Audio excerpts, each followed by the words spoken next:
Canım sus. Başladı.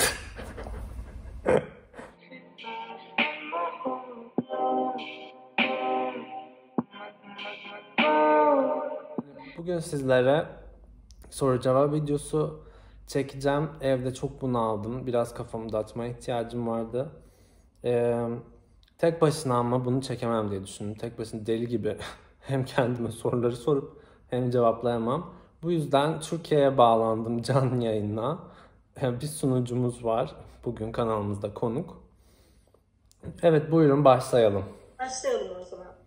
Öncelikle nasılsın? Teşekkür ederim. İyi olmaya çalışıyorum diyeyim. Ben de aynı şekilde. Biraz sen nasılsın? Sen nasılsın diye sormayı unuttum. Olsun, hiç önemli Evet, değil. heyecan. Nasıl olduğunu. Videonun heyecanı. Yoksa sorarım, sunucularıma hep değer veririm. Evet, başlıyorum o zaman. Buyurun. Hazırsan.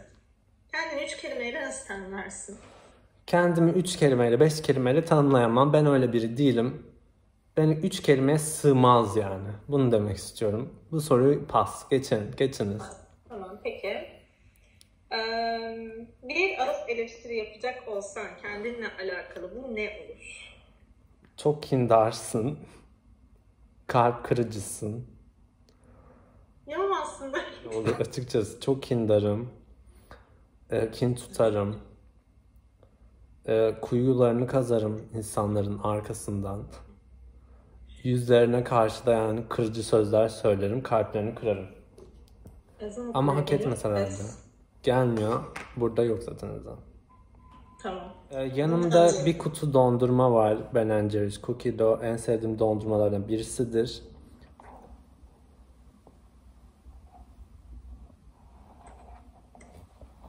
Stress eating. Yani mukbang değil de stress eating olarak bunu yanıma aldım. Kaşıklayacağım. Video boyunca. Peki YouTube aklında daha öncesinde de var mıydı yoksa karantinadan sonra böyle sıkılma halinden mi geldi? Yani şimdi ne yalan söyleyeyim, zaten YouTube benim aklımda vardı daha önceden de. Hatta bilenler bilir. Yazın bir Özyeğin ifşa videosu çektim. O şekilde bir YouTube'a giriş yapmayı düşünüyordum ama annem izin vermedi. O zamandan beri bir aklımda vardı zaten. O zaman kanalı açmıştım. Vardı aklımda. Ama zor geliyordu çok. Çünkü gerçekten zor bir süreç. Yani videoyu çekmek, editlemek vesaire. Ya benim bir asistanım, bir şeyim yok. Hepsini kendim yapıyorum. Dolayısıyla çok zahmetli aslında. O yüzden karantina vesilesiyle diyebilirim. Ama vardı önceden de aklımda. Yani o sana cesaret vermiş oldu. Yani cesaret değil de sanki zaman verdi. Çünkü bomboş oturuyorum evde. Yani... Evet, peki karantinaya hazır konusu açılmışken karantina bitince peki ilk yapacağın şey nedir? Ya bu çok ne zaman biteceğine bağlı bir soru. Çünkü hani Evet, çok zor buna cevap vermek ya. Hemen yarın bitecek olsa mesela derim ki yani bir güzel bir yemek yemeye giderim ya da bir ne bileyim gece dışarı çıkarım, eğlenmeye giderim falan. Ama sanırım büyük ihtimalle ya ailemi görmeye giderim karantina bittiğinde. Peki. Sıradaki sorumuz en sevdiğin film ne ve neden? Bu da çok zor bir soru. Bence bu en zor sorular. En sevdiğin şarkı, film bunlar. Tamam canım, sorma sonraki soruları. Beklet. Harry Potter serisini ben çok severim. Zaten belli sanırım. Harry Potter serisinden o yüzden bir film söylemek istiyorum. Film olarak Zümrüt Anka Yoldaş'ı sanırım çok seviyorum. Şeyi de çok seviyorum gerçi. Azkaban Tutsağı. Ama kitap olarak sanki Ateş Kadehi derdim. Peki. Bir saniye dur. Bu Harry Potter serisinden. Bir de bir başka film söyleyeyim. Yani bu çok herkes Harry Potter izlemiyor diye düşündüm. Doğru. Remember Me diye bir film var. Bilmiyorum, biliyor musun? Ben çok seviyorum. Yani böyle canım sıkıldı falan zaman onu izlerim. Birkaç kere de izlemişim var. Bilmiyorum, duygusal bir film. Benim hoşuma gidiyor. Beğeniyorum. Peki. Kendini mutlu etmek için dinlediğin şarkı var mı ve varsa nedir?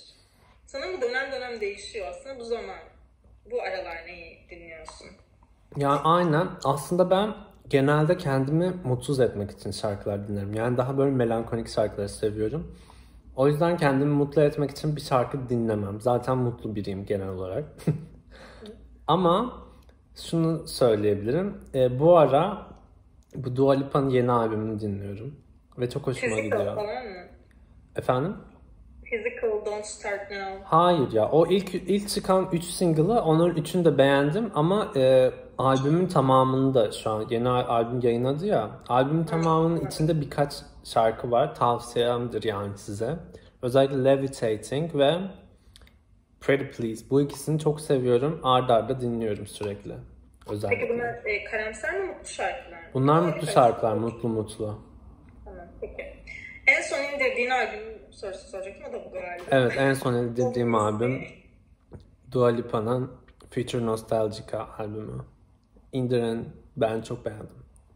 Cover'ını beğendin mi? Kimi coverlamış? Bilgim yok. Kim kimi coverlamış? Albümün kapağını beğendin mi? Yani beğenmedim çünkü bence Çingene'ye benziyor. Ben Dua Lipa'yı hiç sevmem bu arada. Yani o saçları berbat bana kalırsa. O yüzden beğenmedim. Gerçekten Çok kötü. Şu an karantinada ya, sürekli bandana takıyor. Kafasına. Ya ben Dua Lipa'yı zaten hiç sevmem aslında yani. Bana çok kötü geliyor, köylü geliyor yani. Bence yani ben de sunucuyum ama The Weeknd'in son albümü de baya iyi diye düşünüyorum. Senden nefret ederim. Aynı, bütün şarkıları aynı The Weeknd'in. Böyle bir dıptıs, bir arkadan bir dıptıs, bu yani. Okey, sıradakine geçiyorum. İzlemeyi sevdiğin az bilinen YouTube kanalları. Serdar Aşık. Serdar. Tamam. Buna ben bakmıştım daha önceden, yani bu soruyu biliyordum geleceğini. Bir tane yeni başlayan kız var YouTube'da, Twitter fenomeniydi önceden, Keçi Perver diye. Yani çok fazla videosu yok ama bana çok samimi geliyor, onu çok seviyorum. Şey falan demeyeceğim yani, yok Jeffree Star, Kerimcan falan demeyeceğim. Çünkü az bilinen değil mi soru? Evet az bilinen. Bu DIY... Yok onları da söylemem. Bu DIY kanallarından Makena diye bir kız var. Exo Makena diye. Onu çok seviyorum. Daha çok DIY değil de thrift shopping ve styling tarzı bir kanalı var. Ama benim hoşuma gidiyor yani onun stili. O yüzden onu izlemeyi çok severim. Başka bir tane daha vardı. Ya bu az bilinen değil ama büyük ihtimal beni takip eden kişiler izlemiyordur. Plantarina diye bir tane kadın var. Yani 40 küsur yaşındadır diye tahmin ediyorum. Ama bitkilerle ilgili videolar çekiyor ve ben çok şey öğrendim oradan. Ve videoları bence komik oluyor. Onu da seviyorum. Bence sen de bu arada bitkilerle ilgili bir video çekmelisin. Bitkim kalmadı ki, herkes öldü. Tamam ama şey yap yani. Bahsedebilirsin, sadece göstermene gerek yok. İsteklere yazarsınız. Yorum olarak. Çocukken ne olmak istiyordun? Çocukken ressam olmak istiyordum. Ve resim kurslarına falan da gidiyordum. Ama sonra annemler dedi ki, yani herkesin annesinin dediği gibi, onu da hobi olarak yaparsın falan dediler ve hevesim kırıldı. Hobi olarak da yapmıyorum yani şu an. Ama ressam olmak istiyordum çok. Halamla falan resim yapıyordum hep hatta. Buradan halama öpücük gönderiyorum. Kahvaltıda yemeği en çok sevdiğin şey nedir? Kahvaltının hepsini çok severim. Bütün kahvaltıları çok severim. Börek de severim, pankek de severim, kruvasan, menemen, patatesli yumurta, salçalı sosis, zeytin peynir, hepsini severim. Çok severim kahvaltı, bayılırım. Taze portakal suyu olmazsa olmazımdır. Her şeyi çok severim. Kahvaltı benim için çok önemli bir öğün. Çay? Çay sevmiyorum. Sıcak içecekleri sevmiyorum. Sütle içiyorsun ama çayını. O zaman sıcak olmuyor, biraz soğuyor. Evet. Okey, geçiyorum o zaman. Tabii, buyurun. Okey. Issız adaya düşsen yanına alacağın 3 bakım ürünü. Bu da çok zor bir soru. Bence de çok zor. Çünkü bakım ürünü ıssız ada deyince çok şey var. Bir de beni bilen bilir yani. Bir bavulla taşınırım. Bir gece bile bir yerde kalacak olsam bir bavulla giderim. Ama ıssız ada olduğu için birazcık kısıtlayabilirim gerekenleri. Büyük ihtimalle birincisi nemlendirici diyorum. Çünkü cildimiz kurumasın diye. İkincisi güneş kremi SPF diyorum. Bence bu da önemli. Üçüncüsü geçen aylarda retinoid kullanmaya başladım. Onu bırakmak istemediğim için retinoid diyorum. Bu 3 ürün.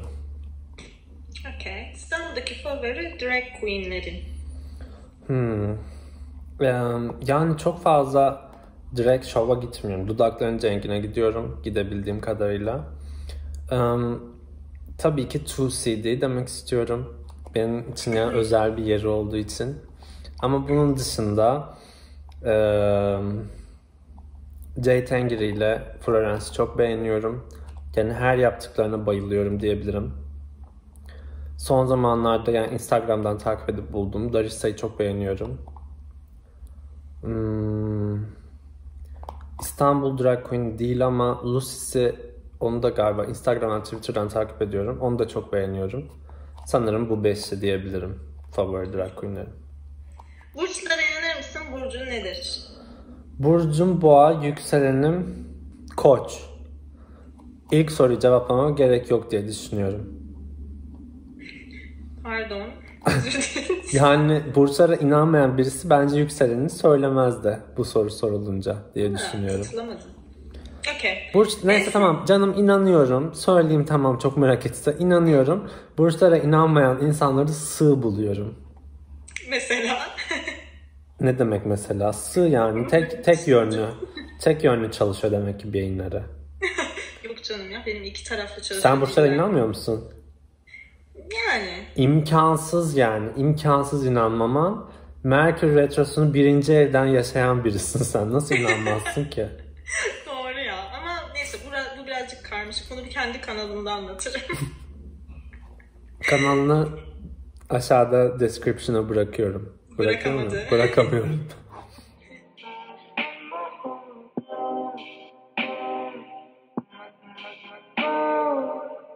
Burayı koymam canım. Yani. Takipçilerimden kopuk bir influencer olmak istemem. Ve ben böyle kahvaltıyı... Bir yapma şu hareketleri, yapma! Çat çat çat çat ses geliyor. Hala geliyor. Bir tane bir şey söyleyemem. Bak sözümü kesme. Sözümü kestiğin kısımları kesmem imkansız. Güzel bir soru. Umarım çok güzel bir cevap verirsin. Ben senin kafandakileri biliyorum çünkü. Yurt dışında... Korona mısın kız? Kız korona mısın?